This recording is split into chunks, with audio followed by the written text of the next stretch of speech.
Oh my, what is this? What is this abomination? Look how bright and beautiful the day is. How happy we are to be alive. Look at the sun, the trees.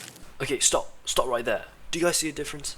Do you guys see why you keep getting killed by players you can't see? In this video, I'll give you the best daytime post effects. I'll give you the best nighttime post effects. I'll even tell you how to push storms effectively. So please stick to the end, and please, for the love of God, change these settings so you stop dying to shadows. Also, it would mean a lot if you guys can check out my other videos. I'm trying to hit 100 subscribers. It would really mean a lot to me, and I really do appreciate it, guys. But anyways, let's get into it. Okay, I'm just gonna cut to the chase. These are all the graphic settings you have to know. So interface language, English, main menu, background, factory, quick slots always shown because it's good to know. Stamina and stance always shown because that's also good to know. Health condition always shown, obviously. Health color scheme, polychrome, so you can see all the different colors.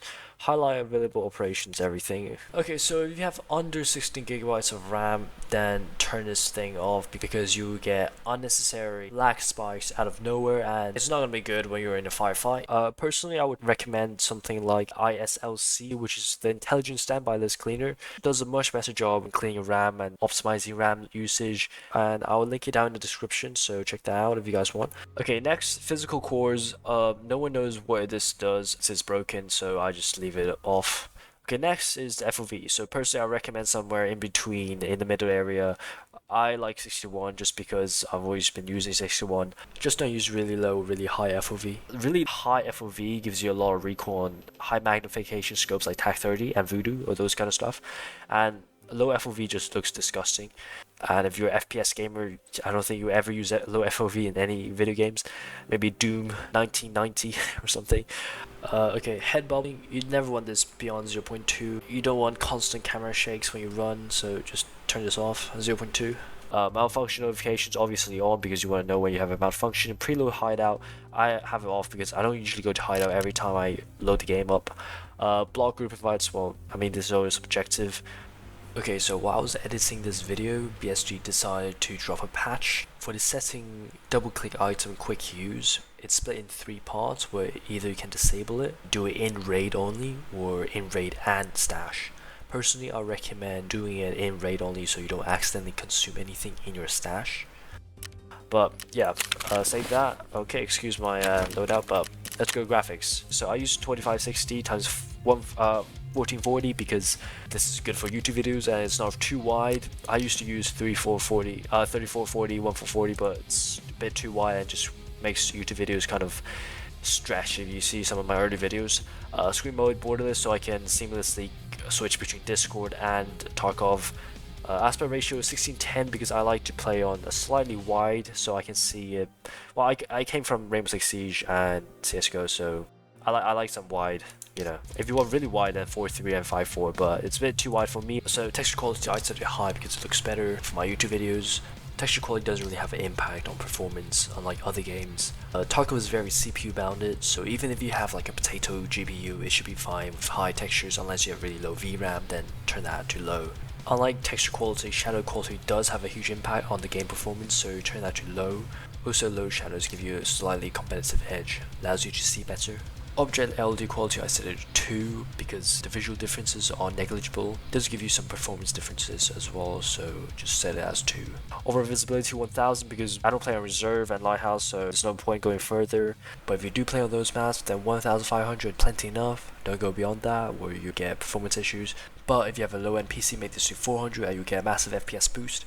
Anti-aliasing, if you have AMD FSR 2.2 on, anti-aliasing wouldn't be available. Personally, I have AMD graphics card, that's why I'm using AMD FSR 2.2, but even if you have an NVIDIA graphics card, do not use NVIDIA DLSS unless you're playing on 4K, because NVIDIA DLSS broke on Tarkov, just don't use it. Okay, HBAO max performance, don't use high because your game will look really realistic, but it's gonna be hard to see in dark areas, so just turn that to max performance. SSR low or off. And obviously if you have a low-end GPU, turn that to off. Anisotropic filtering, turn this on if you want better graphics, but turn it off if you want more competitive gameplay, which I do. Also there's little performance differences, so it doesn't really matter which one you choose, but personally I recommend turning it off for the competitive edge to see players better. NVIDIA Reflex low latency, turn that off. There was a bug a month ago and BSG still hasn't fixed it yet, but basically what happens is your FPS tanks by a lot, so turn that off even if you have an NVIDIA GPU. Mip Streaming, disable that. It's badly implemented in Tarkov, just don't use it. High quality color, obviously, on. All of this, noisy, blur, chroma, these are just bad. Yeah, don't use them. Obviously, turn on VSync. Like, you should never turn on VSync for any games ever. Okay, next, this is very important. So you know how in this new update you can hold down whatever key slot it is, but for example Saliwa, if you hold down 4 or 5 depending on which key you select it as, but if you hold it down you can select different limbs to heal. What you have to do is go down to the specific slot and set it as release. It's very important. Don't use press, you have to set it as release. That's how you use it. Okay, next, PostFX. So without PostFX, this is your game. It looks absolutely disgusting. And with PostFX on, this is your game, which is so much better. What I use is brightness 73, saturation 78, clarity 68. Clever. You can read this by yourself, but basically what it does is brightness changes the brightness. Obviously, I set that 73. Saturation makes the color much. It just pops the color. I use 78, but as you can see, you can adjust this and see what you like. But higher, I like higher saturation, so I can. It just feels better, you know. It just feels better. The color just looks better. It looks nicer. Clarity 60. I have 68. But what this does is basically sort of like clarity, pretty much. But yeah, I just use around that sort of area. Colorfulness I like really high because I like colorful games. 88. Lumen sharpening 100 because it lets you see better indoors. Color grading, boost. Use boost because you don't want your game looking like they're just disgusting. So you want boost, you want to see better indoors, you want to see better outdoors, you just want a bit better gameplay overall. Where's boost? Okay, there it is. I use 89. 0 is basically just there's no filters, and 100 is a bit too much for me. Colorblind mode, tritanopia. You should always use tritanopia because it really just makes the color so much more contrasting. This is none.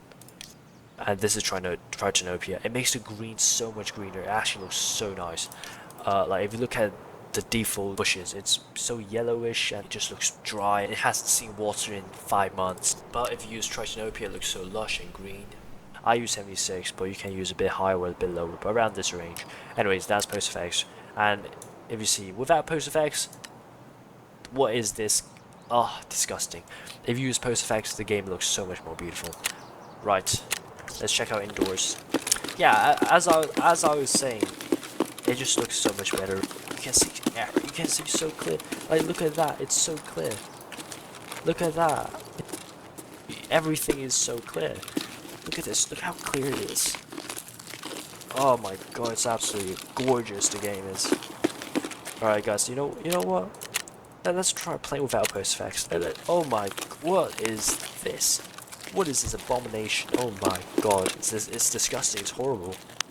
I don't know how anyone can play in this, man. Like, this looks like a horror game. Just go into the woods.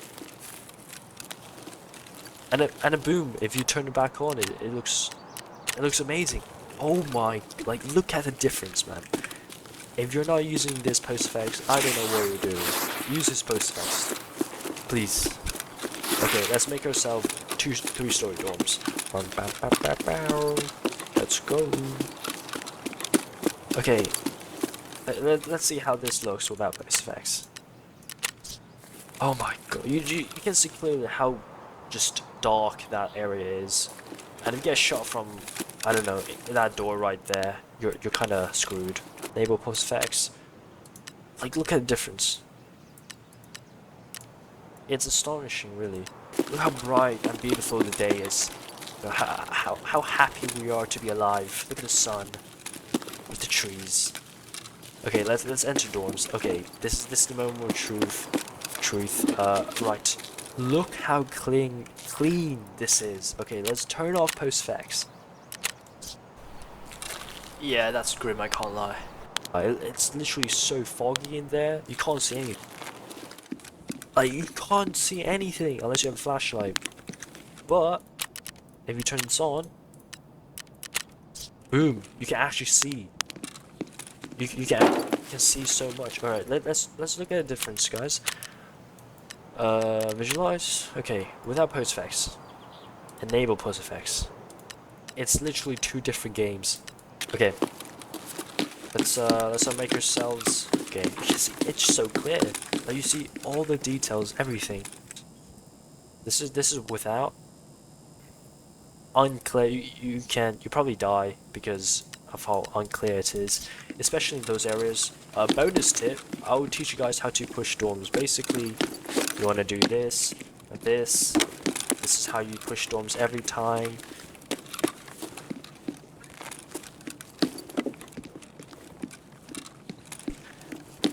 You want to go up here. Or if you're not, if you don't want to pick that, you can do this. And then you see a guy, you go back. Alright, anyways, moving on. Look how beautiful this is. Like, you can see everything there. Okay, imagine you didn't have this PostFX on, okay? If there was a guy there, you stand no chance, pretty much, but it's so much clearer if you have PostFX on. Okay, bonus tip. So what we can do is, okay, if I failed this, it would be so embarrassing. If we do this, okay, that's embarrassing. That's embarrassing. Okay, second try. If I miss this, okay, I'm never doing this again. Okay, disconnect. Alright, but basically that's the jump. Okay, guys, so imagine you're in shoreline, okay, and without the moonlight, obviously, but you forgot your night vision. Okay, let's say I don't have this, and you forgot your flashlight. Okay, and you're kind of screwed. But there's a really easy fix, which is PostFX. So this is okay. Imagine we had none. This is the game. What you want to do is go to feather. If I can find it, feather. Turn it to 100. Max out brightness. Okay. Apply. Save. You can actually see a lot of. You can see a lot more in details. You don't actually need night vision. You don't actually need night vision for night, but obviously with the night vision, it's so much better.